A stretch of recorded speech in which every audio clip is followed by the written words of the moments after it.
It was no sacrifice to get rid of the MBE because it was an embarrassment. What kind of a protest did you make? In December 1969, New York Times war correspondent Gloria Emerson confronts John Lennon and Yoko Ono at Apple Records in London. Emerson questions the impact of mass peace demonstrations, casting doubt on whether anti-war protesters singing Lennon's anthem, "Give Peace a Chance," carries any real weight or seriousness in the fight against the Vietnam War. Listen, will you tell me what were they singing at the moratorium? Which, I mean, the moratorium, it didn't throughout the one here, the recent big one, they were singing "Give Peace a Chance," you know. A song of yours. Well, yes, and it was written specifically for them. Where are we, and what is this, and what have you have to do with the moratorium? So they sang one of your songs. Well, if you Great song, sure, but is that all you can say about that? The moratorium? You were saying that in America they're so serious about the protest movement. Yes, they are. But they were so flippant that they were singing a happy-go-lucky song, which happens to be one I wrote. Lennon refuses to back down. He passionately defends the song, explaining that he deliberately wrote a simple, catchy chant so people across the world could unite and sing it together. For Lennon, having thousands of voices join in a single message of peace at the Moratorium March was a massive triumph, not a superficial gesture.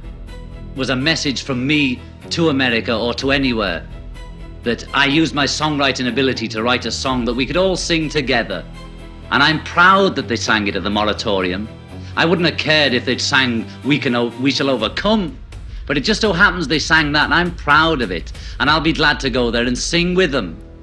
As the argument heats up, Lennon outlines his philosophy on activism. He argues that traditional intellectual manifestos and polite middle-class gestures fail because nobody reads them. To reach the masses, Lennon insists peace must be marketed and advertised just like any major commercial product. Make it jolly.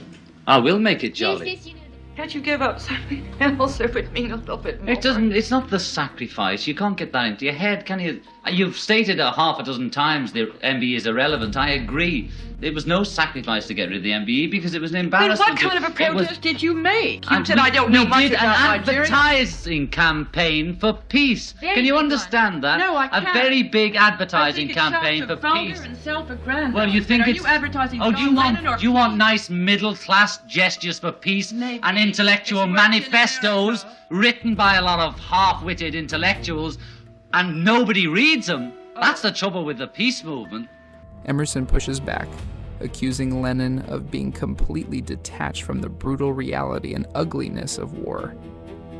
She expresses her disappointment, longing for the witty, satirical, mop-top Beatle from the days of A Hard Day's Night, rather than the outspoken activist standing before her. Well, it just seems a nether-netherland. I mean, I can't think of anyone who seems more remote from the ugliness of what's happening than you. Well, I do see you getting up on a Tuesday morning and thinking, let's see, what should we do today and what war is going on? Well, that's your imagination, really. I mean, You carry on. Why don't you make a film while you're at it? I'm someone who admired you very much. Well, I'm sorry you liked the old mop-tops, dear, and you thought I was very satirical and witty, and you liked Hard Day's Night, love.